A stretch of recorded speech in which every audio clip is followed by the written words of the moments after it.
हमारे प्यारे कार्यकर्ता बब्बर शेर,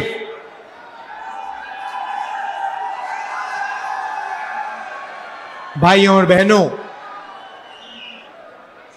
और प्रेस के हमारे मित्रों, आप सबका यहां बहुत बहुत स्वागत, नमस्कार। कैसे हैं आप लोग?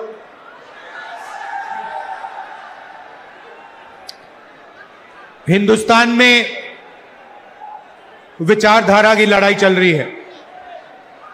एक तरफ कांग्रेस पार्टी जो संविधान को मानती है और इसके लिए लड़ रही है, और दूसरी तरफ आरएसएस, बीजेपी जो इस संविधान के खिलाफ हैं, अंबेडकर जी, गांधी जी के संविधान के खिलाफ हैं, इसको कमजोर करते हैं और इसको खत्म करना चाहते हैं। यह लड़ाई चल रही है। यह जो संविधान है, यह सिर्फ एक किताब नहीं है। इसमें हिंदुस्तान की हजारों साल पुरानी सोच है। अंबेडकर जी, महात्मा गांधी जी, बुद्ध भगवान, बसवना जी, फूले जी, नारायण गुरु जी, हिंदुस्तान के जो महापुरुष हैं, उनकी सोच और उनकी आवाज इस संविधान में है। कुछ दिन पहले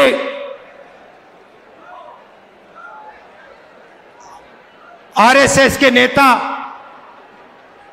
मोहन भगवत ने कहा कि हिंदुस्तान को 15 अगस्त 1947 में आजादी नहीं मिली, वो झूठी आजादी थी। सच्ची आजादी मोदी जी के आने के बाद मिली। भाइयों और बहनों, यह सीधा संविधान पर आक्रमण है। इन्होंने पहले, लोकसभा से पहले संविधान को रद्द करने की कोशिश की। इन्होंने कहा कि 400 पार हमारी सीटें आएंगी, और जब सीटें आएंगी हम संविधान को खत्म कर देंगे, बदल देंगे। उनके सामने इंडिया गठबंधन और कांग्रेस पार्टी खड़ी हुई, हमारे कार्यकर्ता खड़े हुए, और लोकसभा में 400 पार छोड़ो, लोकसभा में नरेंद्र मोदी जी को इस पर मत्था टेकना पड़ा था। जब वो अंदर घुसे थे, मत्था टेक कर घुसे थे। भाई और बहनों, एक बात याद कीजिए और इसको भूलिए मत। जिस दिन ये संविधान खत्म हो गया, उस दिन हिंदुस्तान के गरीब लोगों के लिए इस देश में कुछ नहीं बचेगा। दलितों के लिए, आदिवासियों के लिए, पिछड़ों के लिए देश में कुछ नहीं बचेगा। लक्ष्य इनका यही है। आप देखिए, 2-3 अरबपतियों को सारे के सारे कॉन्ट्रैक्ट्स दे देते हैं। अदानी, अंबानी जैसे लोगों को हिंदुस्तान का पूरा धन पकड़ाया जा रहा है। इस संविधान में कहां लिखा है कि हिंदुस्तान का धन अदानी के हवाले कर देना चाहिए? मुझे दिखाओ कहां लिखा है इस संविधान में। संविधान में लिखा है हिंदुस्तान के सारे नागरिक एक समान है। संविधान में लिखा है कि हर हिंदुस्तानी को सपना देखने का, भविष्य बनाने का मौका होना चाहिए। आज 50 साल से सबसे ज्यादा बेरोजगारी आज हिंदुस्तान में है। अरबपति हजारों करोड़ रुपए बच्चों की शादी में खर्च कर देते हैं। कोई 10 करोड़ की घड़ी पहनता है, कोई 15 करोड़ की घड़ी पहनता है। मगर अगर आप अपने बच्चों की शादी करवाना चाहते हो तो आपको कर्जा लेना पड़ता है। आपके घर में पैसा नहीं है। क्यों नहीं है? क्योंकि रोजगार नहीं है। और भाइयों और बहनों, एक बात भूलिए मत, जितना अदानी और अंबानी आगे बढ़ेंगे, जितना धन इन अरबपतियों के हाथ में जाएगा, उतना कम रोजगार आपके बच्चों को मिलेगा। ये नोटबंदी जो इन्होंने की, जो जीएसटी लागू की है, ये हिंदुस्तान के गरीब लोगों को खत्म करने के औजार है। ये योजनाएं नहीं है, ये हथियार है। जीएसटी कौन देता है? जीएसटी अरबपति नहीं देते हैं, जीएसटी हिंदुस्तान के गरीब लोग देते हैं। जब आप एक शर्ट खरीदते हो, पैंट खरीदते हो, जितनी जीएसटी आप देते हो, उतनी ही जीएसटी अदानी अंबानी देते हैं। आप रेस्टोरेंट में खाना खाते हो, ढाबे में खाना खाते हो, जितनी जीएसटी आपके जेब से निकलती है, उतनी ही जीएसटी अदानी देता है। लाखों करोड़ रुपए आपके जेबों से निकाला जाता है, लाखों करोड़ रुपए कहां जाता है? सीधा अरबपतियों के बैंक अकाउंट में जाता है। 16 लाख करोड़ रुपए नरेंद्र मोदी जी ने अरबपतियों का कर्जा माफ किया है। किसका पैसा था वो? उनका पैसा नहीं था, आपका पैसा था। कर्जा माफ कैसे हुआ? आपके पैसे से हुआ, आपकी मेहनत से हुआ। मगर मैं आपसे पूछना चाहता हूं, किस किसान का कर्जा माफ करते हैं? किस मजदूर का पैसा माफ करते हैं? किस स्टूडेंट का पैसा कर्जा माफ करते हैं? तो जीएसटी आप देते हो, मेहनत आप करते हो, और चाइना का माल अदानी अंबानी ये लोग हिंदुस्तान में बेचते हैं। चाइना के युवा को रोजगार मिलता है, अदानी को अंबानी को फायदा होता है, और आपके बच्चों के हाथ से रोजगार छीना जाता है। और ये पूरा का पूरा सिस्टम कैसे चल रहा है? आपके जेब में से पैसा निकालकर जीएसटी का पैसा, टैक्स का पैसा, फर्टिलाइजर का पैसा, सारा का सारा आपके जेब में से निकलकर अदानी अंबानी के जेब में जाता है।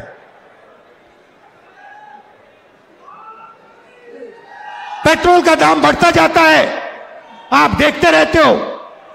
इंटरनेशनल मार्केट में पेट्रोल का दाम नीचे जाता है, मगर हिंदुस्तान में पेट्रोल का दाम नीचे कभी नहीं जाएगा। फायदा अरबपतियों को, अदानी को, अंबानी को। कॉन्स्टिट्यूशन से पहले, संविधान से पहले इस देश में गरीबों के कोई अधिकार नहीं हुआ करते थे। संविधान से पहले, याद रखिए, आजादी से पहले इस देश में गरीबों के कोई अधिकार नहीं थे, दलितों के कोई अधिकार नहीं थे, पिछड़ों के कोई अधिकार नहीं थे, आदिवासियों के कोई अधिकार नहीं थे। अधिकार सिर्फ महाराजा राजा के थे। वो बदलाव आजादी के दिन आया था। आपको जमीन दी गई, जमीन का हक दिया गया, अधिकार दिए गए। बीजेपी आरएसएस चाहते हैं कि आजादी से पहले जो था, जहां गरीबों के कोई अधिकार नहीं थे, सिर्फ अंबानी अदानी जैसे लोगों के अधिकार थे, वैसा हिंदुस्तान चाहते हैं। यह लड़ाई हो रही है। वो चाहते हैं कि गरीब चुप बैठे, एक शब्द ना कहें, भूखे मर जाएं, कोई सपना ना देखें, और हिंदुस्तान अरबपति चलाए। जहां उनको एयरपोर्ट चाहिए एयरपोर्ट मिल जाए, जहां उनको पोर्ट चाहिए पोर्ट मिल जाए, जहां हाईवे चाहिए हाईवे बनानी है हाईवे बना ले, सारे के सारे कॉन्ट्रैक्ट्स उनके हाथ चले जाए। अब आप कहोगे राहुल जी, आपने बता दिया कि कि लड़ाई संविधान और आरएसएस और बीजेपी के बीच में है। आपने हमें बता दिया कि हमारे अधिकार छीने जा रहे हैं।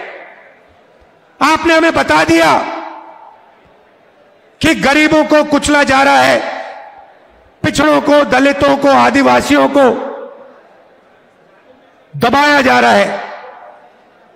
तो आगे का रास्ता क्या है?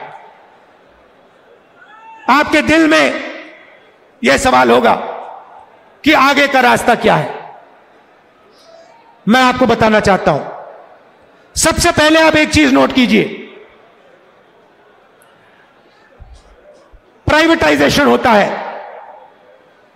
आपके अस्पताल, सरकारी अस्पताल प्राइवेट हाथों में जाते हैं। आपके बच्चे प्राइवेट कॉलेज और यूनिवर्सिटी में जाते हैं। जब आप बीमार होते हो, आप प्राइवेट अस्पतालों में जाते हो। सबसे पहले आप एक अपने आप से सवाल पूछिए, यह जो प्राइवेटाइजेशन हो रहा है, यह जो शिक्षा का सिस्टम प्राइवेटाइज हो रहा है, स्वास्थ्य का सिस्टम प्राइवेटाइज हो रहा है, इस प्राइवेट सिस्टम के मालिक कौन है? यह सवाल पूछिए। आप लोग बच्चों की शिक्षा के लिए लाखों रुपए देते हो। क्यों देते हो? क्योंकि आप अपने बच्चों को रोजगार दिलवाना चाहते हो। हिंदुस्तान में सीधी सी बात है, शिक्षा का जो सिस्टम है, सर्टिफिकेशन का सिस्टम है, ठप्पे का सिस्टम है। आपको सर्टिफिकेशन चाहिए कि मेरे बच्चे ने यूनिवर्सिटी डिग्री कर दी, कॉलेज की डिग्री कर दी, और आप सोचते हो, करोड़ों लोग सोचते हैं, करोड़ों युवा सोचते हैं कि इस सर्टिफिकेशन के साथ आप अपनी जिंदगी बना पाओगे। सोचते हैं कि लाखों रुपए देने के बाद, अरबपतियों को लाखों रुपए देने के बाद, मेहनत करने के बाद हमारे बच्चों को सर्टिफिकेशन मिल जाएगा और उनको रोजगार मिल जाएगा। भाई और बहनों, यह सरासर झूठ है। इस देश में आपके बच्चों को रोजगार नहीं मिल सकता है, चाहे वो कुछ भी कर ले। क्षमता हो, ऊर्जा हो, सपना हो, इस देश के युवाओं को रोजगार नहीं मिल सकता है। तो मैं आपसे क्या कह रहा हूं? मैं कह रहा हूं कि लाखों रुपए आप अरबपतियों को शिक्षा के लिए दे रहे हो, और अरबपति हिंदुस्तान के रोजगार के सिस्टम को खत्म कर दिए हैं। नोटबंदी हुई, गलत जीएसटी लागू हुई। आप किसी भी छोटे दुकानदार से पूछो, किसी भी छोटे बिजनेस वाले से पूछो, जो अदानी अंबानी जैसे नहीं है, जो नरेंद्र मोदी के ऑफिस में नहीं जा सकते, उनसे पूछो जीएसटी से फायदा हुआ, नोटबंदी से फायदा हुआ? वो आपसे कहेंगे भैया नोटबंदी, जीएसटी ने हमें खत्म कर दिया, मरवा दिया। रोजगार कौन देता है? अदानी अंबानी नहीं देते। रोजगार करोड़ों छोटे बिजनेस वाले देते हैं, स्मॉल मीडियम बिजनेस वाले देते हैं। उन सबको इन लोगों ने तक खत्म कर दिया है। नतीजा है, आप अस्पताल जाओ, लाखों रुपए अरबपतियों को दो, उसके बाद आप बच्चों को कॉलेज भेजो, लाखों रुपए अपनी जेब से निकालकर आप अरबपतियों को दो। इस सोच में दो कि आपके बच्चों को शिक्षा मिलेगी, सर्टिफिकेशन मिलेगा। मगर जो सर्टिफिकेशन आपको मिल रहा है बिना रोजगार के, उसका कोई मतलब ही नहीं है, वो कचरा है। ये देश की सच्चाई है। आईआईटी के जो स्टूडेंट्स हैं उनको रोजगार नहीं मिल रहा, आईआईएम के लोगों को रोजगार नहीं मिल रहा, आईआईटी के लोगों को रोजगार नहीं मिल रहा। आपको कहां से मिलेगा? बात समझिए, आपको गुलाम बनाया जा रहा है। दलितों को, पिछड़ों को, आदिवासियों को, गरीब जनरल कास्ट के लोगों को एक बार फिर गुलाम बनाया जा रहा है। और मैं हैरान हो जाता हूं, आप देखते जा रहे हो, आपकी लाइफ बर्बाद हो रही है, जिंदगी खत्म हो रही है, आप देखते जा रहे हो। Stay ahead with our cutting-edge news app. Instantly access the latest shorts in just 1 minute and breaking news in just 50 words. Download now for a smarter, faster news experience.